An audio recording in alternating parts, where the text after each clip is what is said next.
tried to access the app from my computer, and for whatever reason, I've been having issue. So I'm using my phone. The problem with using my phone is I don't get to use all of the features like the video and some other things. And I like to use those features, but at this point, I'm not bothered. So hopefully you guys will come back. Hopefully you guys will join me. I apologize, but let's get right into this. I am Keith K.L. Belvin, crisis specialist, author, award-winning author, by the way, and educator. And so I'm happy to be on tonight. And I'll be on every couple of days, just trying to drop a few gems for you. And that is what I'm doing. And the reason why that I'm coming on and going live a couple times a week is because I want to be able to have you comfortable with me, because what I do on a regular basis is I'm a crisis counselor. And as a person who provides counseling to those who are struggling with something, I mostly work with women, couples, and some children now, but I'm moving more towards single men and women and children. And I find that by giving you an opportunity to interact with me like this, it allows you to get to know who I am. So if you decide that counseling is something that you want, you have an understanding of why I could be that dude. And so this way, it's a safe, non-threatening way for you to be able to vibe out with me, rock out with me, and be able to have some time spent with me. And it works that way for me. So what I wanted to say to you is good evening. And one, thank you for taking the time out to be with me tonight. And let's hopefully we'll get everybody back. But even if we do not, you can watch via replay. And if you're watching via replay, make sure when you comment that you put replay in the comment, and I will take it from there. So let's do some of that homework and let's do some of that yard work out, get it out of the way.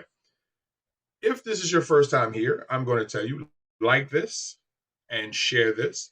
And the reason why I want you to like this, one, it lets me know that you enjoy the content. Two, share this because someone in your circles who does not know me needs to know me, and I will gladly get to know them because I would like to extend what I do for you, or what I could do for you, what I could do for them.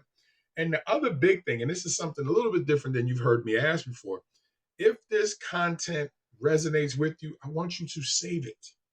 Because what this does, it lets the algorithm know that I am here, you enjoy it, and we're great. Now it says Facebook user, hey Kim, how we doing? Great to see you. We miss you on Friday nights. And so if you save it, it says to the algorithm, hey, this is something that somebody saved. We might need to let more people see this. So again, by sharing this right now, here's the thing I want you to do. 3 people. I want you to tag 3 people. Even if you're watching on replay, I want you to tag 3 people, tell them, come on and watch my man KL. I think you'll get something. Okay, let's get into tonight. Now, earlier, when I attempted this earlier, I tried to show you the video from The Pursuit of Happiness where Will Smith is playing with his son, and they're playing basketball. Son is shooting the ball, and if you pay attention to it, like I'm a movie junkie, but also because I have ADD, I pretty much pay attention to all the little aspects of movies. It can be annoying sometimes, but that's just me. And sometimes I will go back and have seen a movie 1,000 times, and I'll catch something that I might have missed before, or I'll focus in on something.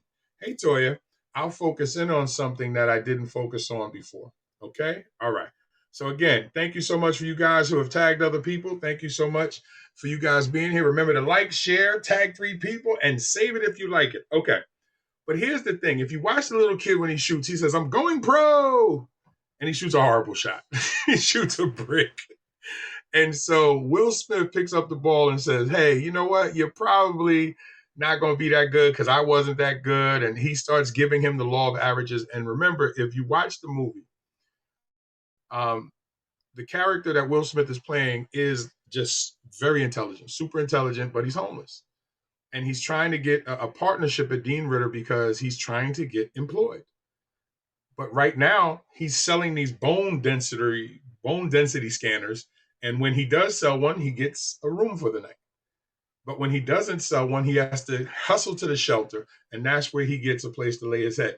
And then a couple of times he wasn't able to get to the shelter and he had to sleep in the bathroom. Fantastic movie. There's so many underpins there that can be discussed. And I could really, well, I have taught some great lessons with this movie because I used to use this movie when I worked in Manhattan years ago when I was trying to help men understand that their situation can go up and down, but they got to find something to lock in on to help pull them through very negative situations. Now, what I'm talking about tonight is, I love the movie, of course. Yeah, fantastic movie.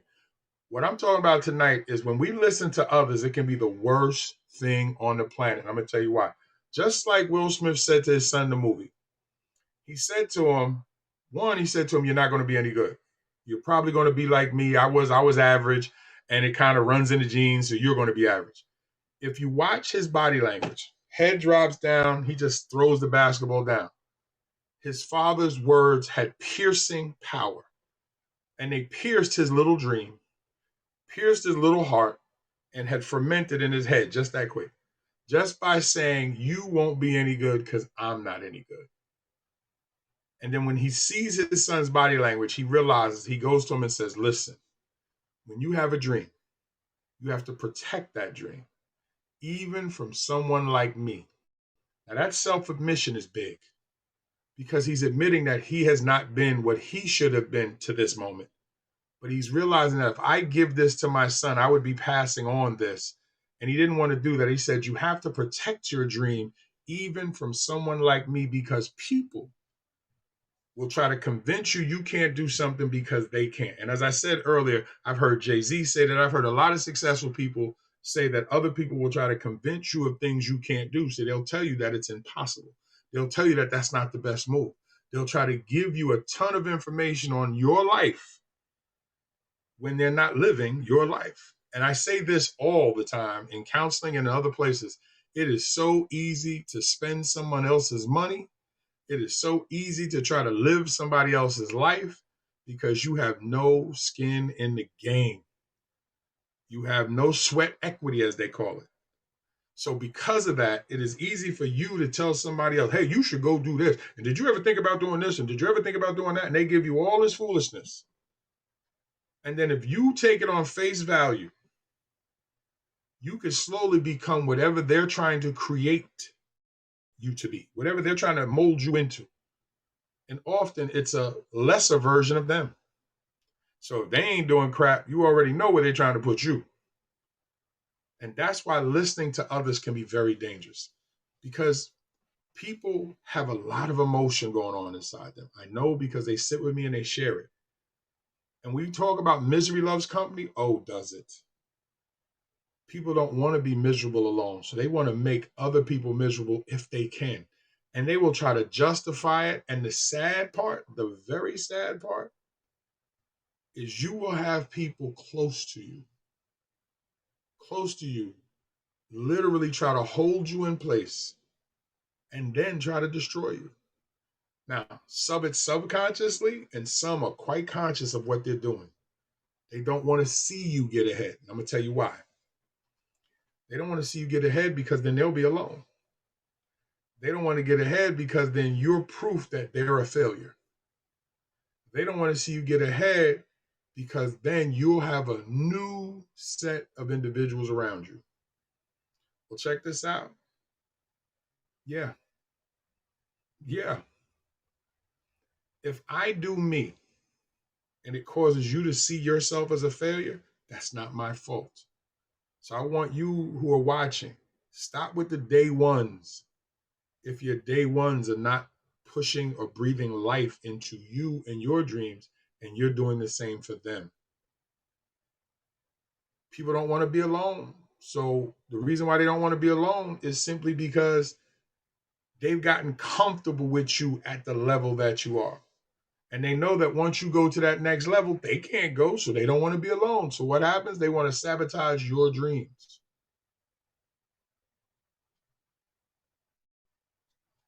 Thank you, Pamela. I don't know who Michael is, but okay, I'm digging that. I'll be Michael for the night.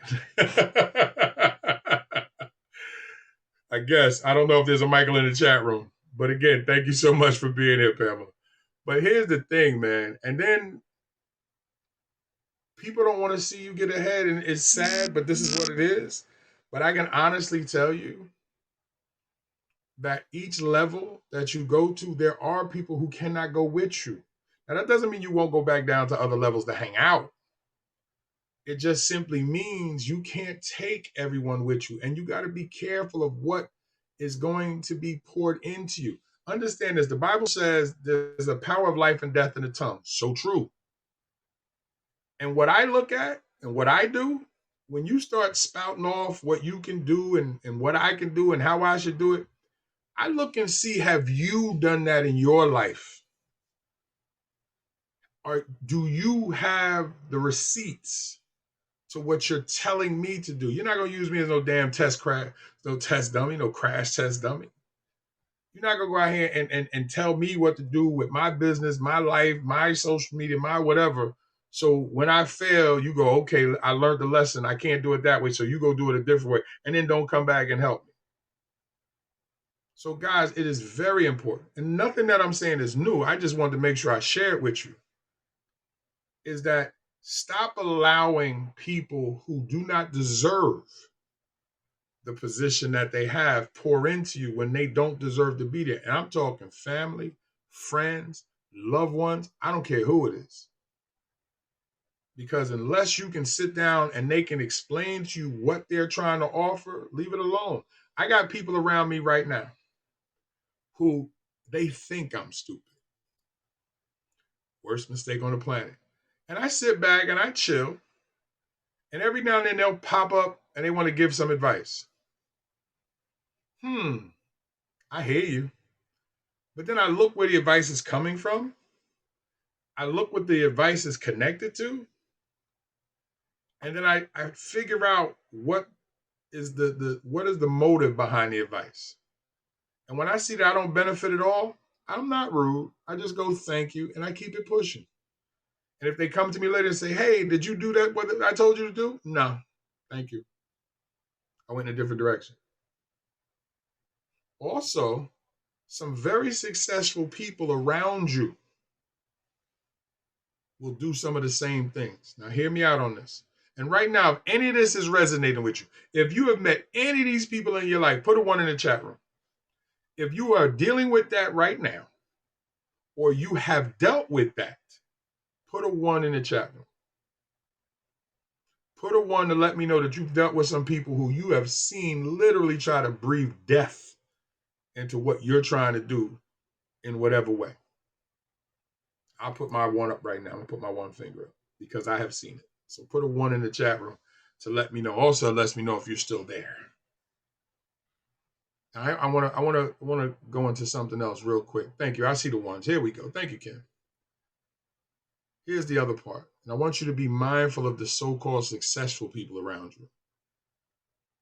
Be very careful that successful people, thank you, Kim, thank you, Pam, be very careful of the successful people who you're leaning on. Excuse me, like I was going to sneeze. Be very careful of people that you might be leaning on to get information from, or you think they may give you information, or they give you just enough bread for you to nibble on, but they're not trying to see you eat. Understand what I just said?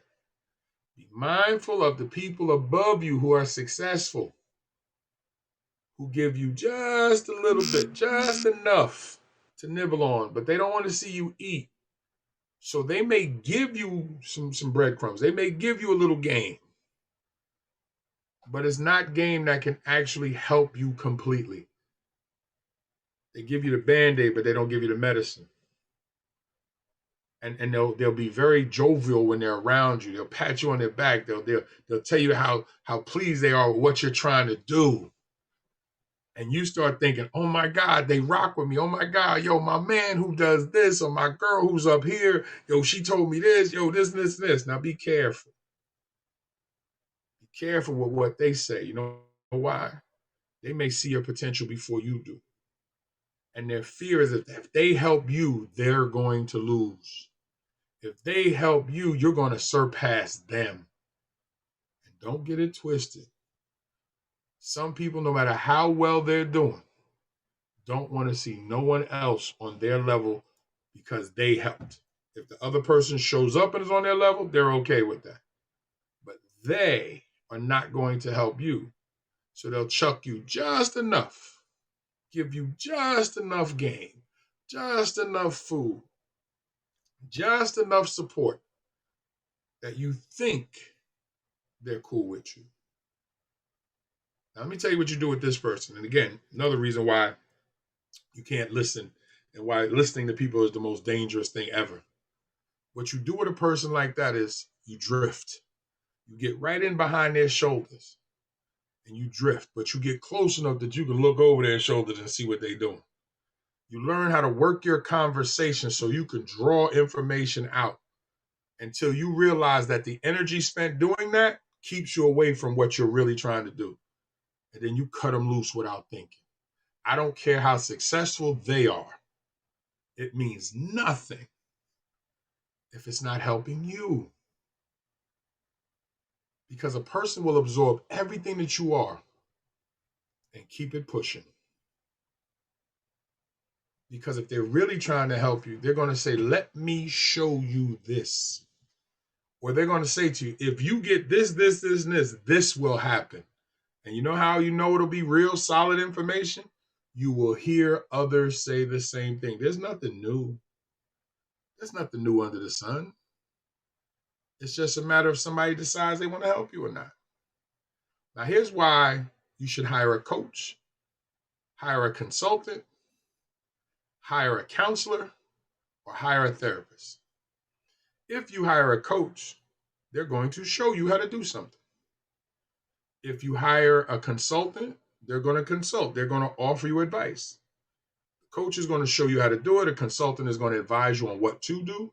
A counselor is going to help you heal something. And a therapist is going to help you fix. They're going to give you techniques and skills. They're going to help you fix what is wrong. But if you notice what I said about all four, they're going to serve you to help you be better in a particular way. So when you're paying, you can at least get some type of trust that what they're saying is helping. Now, you will know if it's not because you will see that things aren't changing and you can fire them. Remember, you can always fire your consultant. I have. You can always fire your coach. I have not yet. My coach is outstanding. Shout out to Glenn P. Brooks Jr. I have went through counseling. Love the counsel I had back on Park Avenue years ago when I was in college. And my counselor was my therapist, so basically you're the same person. And yes, I've gone to therapy. And let me tell you something right now. If your consultant doesn't have a consultant, if your coach doesn't have a coach, if your counselor doesn't have a counselor, and if your therapist doesn't believe in therapy, cut them loose. So the point that I wanted to get to tonight, and what I wanted to share with you tonight, is that be careful who's pouring into you. There's a scripture, I believe it's 1 Corinthians 15:33. And if I'm wrong, we're my Bible scholars, please correct me. And again, while I'm thinking about this, thank you for tuning in to For Gigolo to Jesus. I am your host, Keith K.L. Belvin. Thank you for tuning in and watching me. I'll be on 2 to 3 times a week, just having a conversation, just to give you reason to, if you find something, if I hit on something and you need to talk to me, I'm here for private counseling. It's what I do, but I want to be able to share myself with you.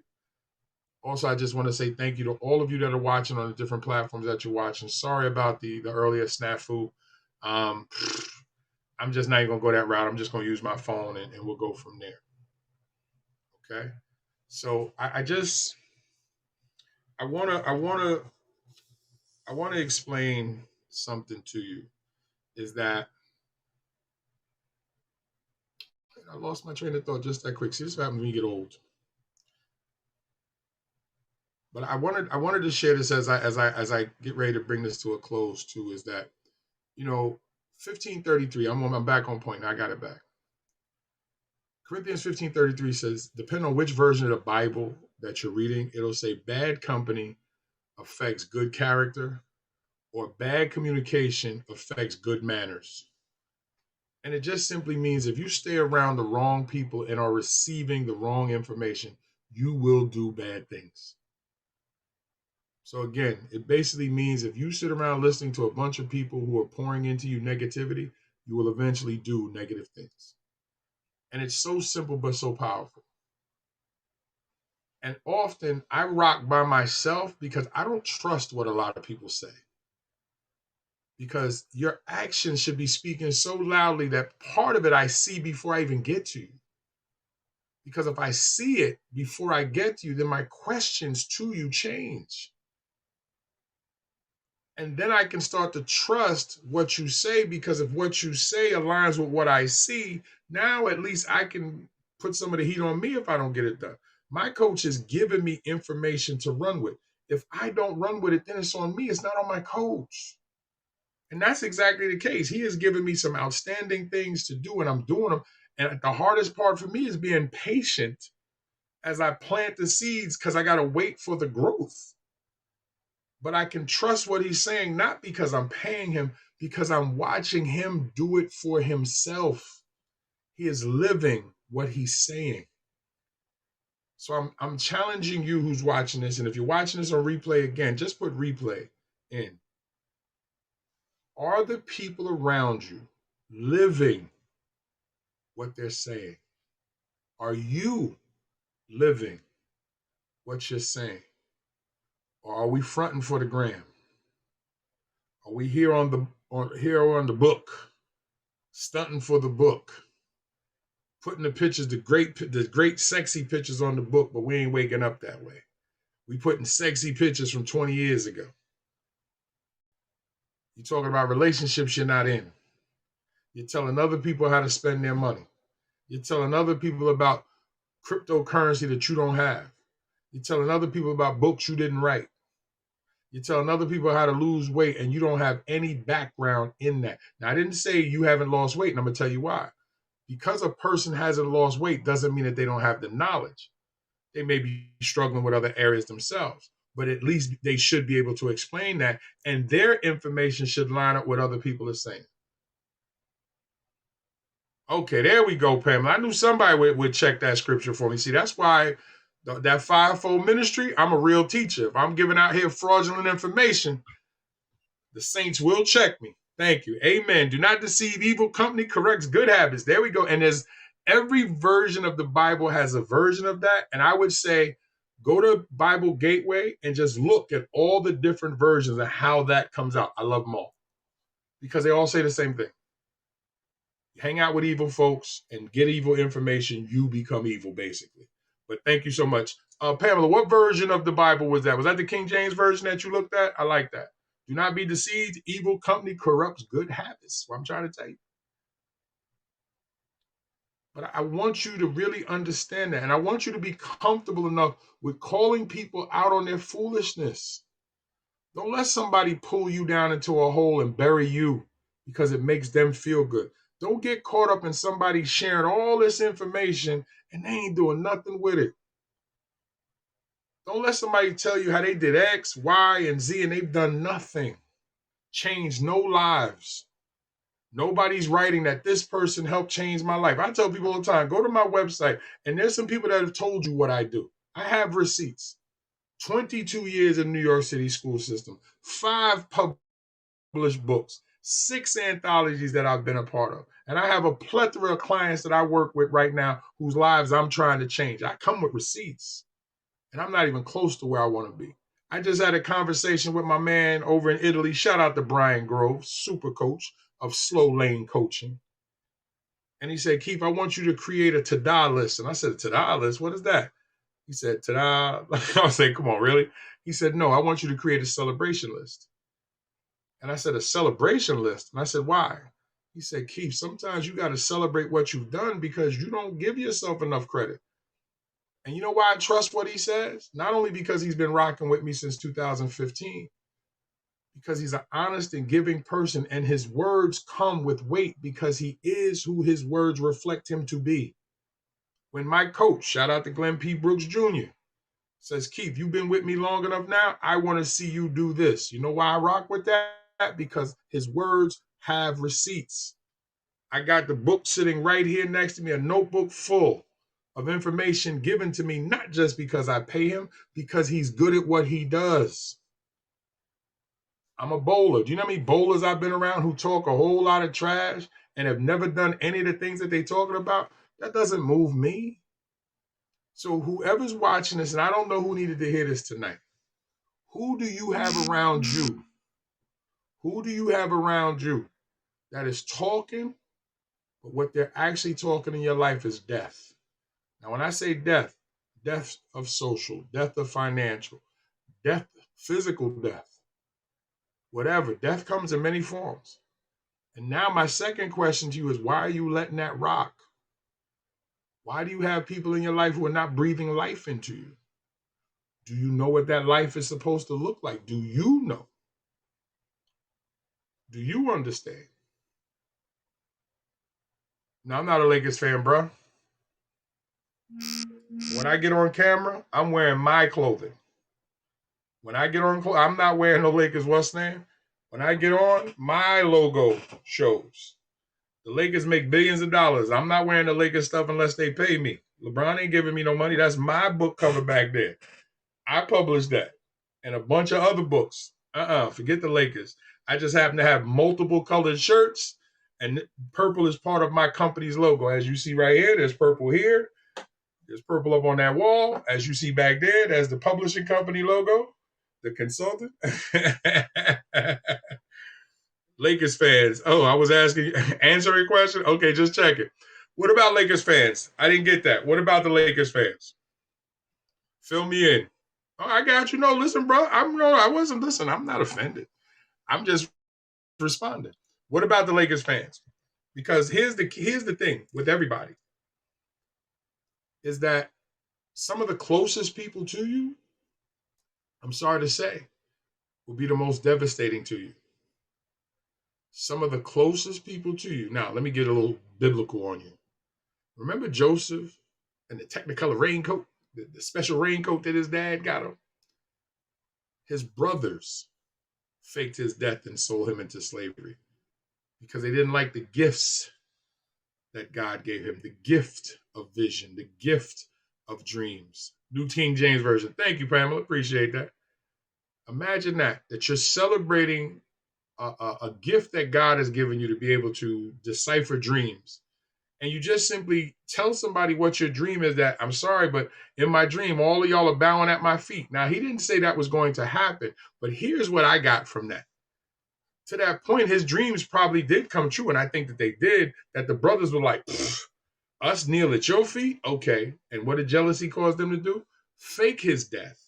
Come back to their father and say, hey, our younger brother is dead. And sold him into bondage. You know how much hate you have to fake someone's death, your own brother, and then come back to your own father and everybody's in on the lie except for your parents, and you're okay with that lie? Why? Simply because I was exercising the gifts that God has given me? That's why you got to be careful of what people say to you. You got to be careful of the people in your circle. He then goes off to a foreign country and is jailed for 17 years because he wouldn't have sex with the king's wife, and she lied and said that he raped her. So now not only is he a slave in a foreign country, he's in jail for 17 years for a crime he did not commit. All based on the words of other people. So I don't know who needed to hear this tonight. And I don't know who's watching this right now, who, when you're looking around your circles, you're starting to realize that maybe there's some people that shouldn't be there. And if you're not sure how to curve them away, reach out to me. Reach out to me. Say, hey, Keith, man, can we set up a time to talk? Because I'm not sure what to do. Okay, that's what I'm here for. When I say I'm a crisis specialist, that's what I do. I figure things out. And I've written books. Read my book, From Gigolo to Jesus. My book, Our Bond is Our Gift, where I actually tell you how to deal with certain relationships. Lukewarm Saint, outstanding Christian fiction, but it gives you some drama and trials and tribulations. Again, gives you something to think about. That's how I write. Whether I'm writing fiction or nonfiction, I'm going to give you something to think about, because here's what I've learned a long time ago. Words have power. And when you master the words, you can master people. It's called charismatic leadership. And as much as we hate Donald Trump in his idiotic way, he's charismatic. because he's so rude, so ignorant, so disrespectful. It resonates with certain people. His words have power. We've seen the same thing with King, Dr. King. We've seen the same thing with Brother Malcolm X. Words have power. So be careful who you're listening to, guys.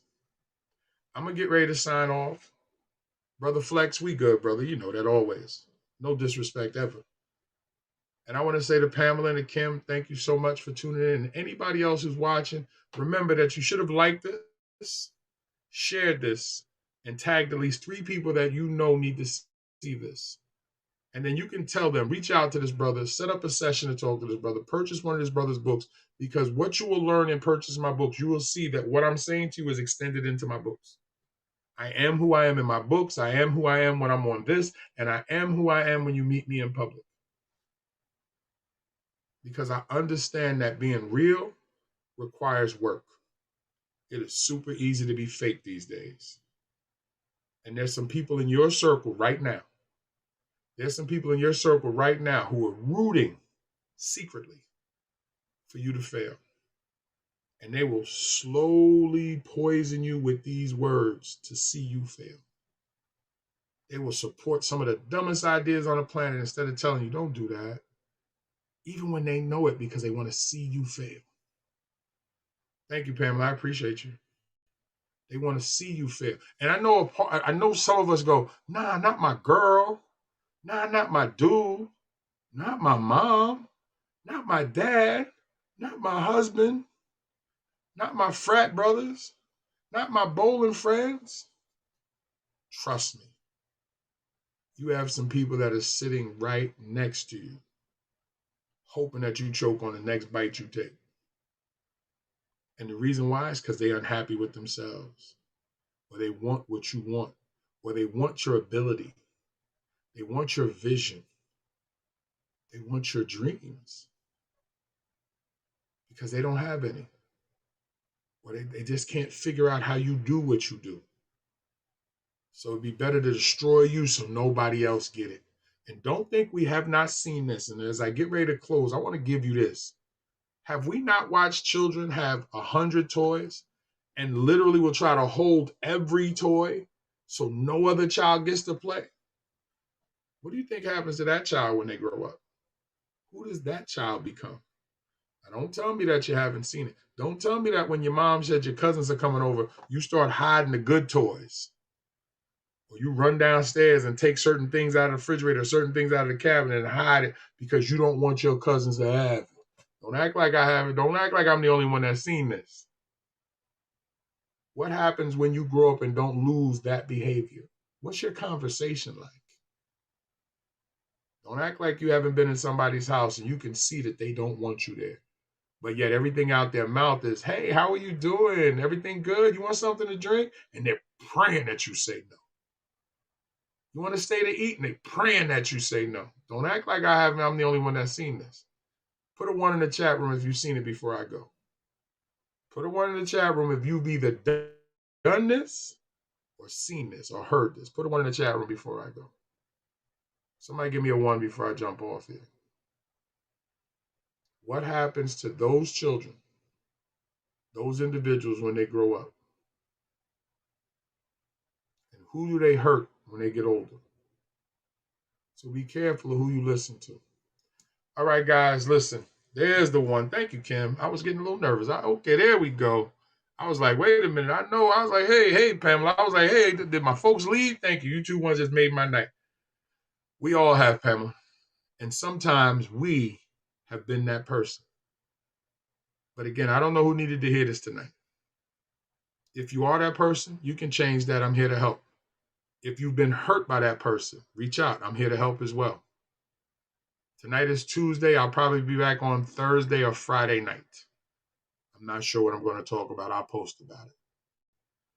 Make sure you like this, share this, tag 3 people, and I want you to save this if you want to come back to hear my voice. I am Keith K.L. Belvin, crisis specialist, award-winning author, educator, and a man who cares about other people because that is what God would have me do. My words come from the Lord, and they're a double-edged sword. They cut me long before they cut somebody else. And if I am out here leading people in the wrong direction, God will have his way with me. Thank you for sharing, Pamela. I saw it. If I am out here misrepresenting the man of God that I am, God will deal with me long before he deals with the person that I tried to hurt. Words are a double-edged sword. They cut the user long before they cut the person who hears them. You may not see it, but God does. And a person will pay. So I don't know who needed to hear that tonight, but I appreciate you. God bless you. Thank you for tuning back in with me. I'll see you Thursday or Friday night. Good night, guys. Take care.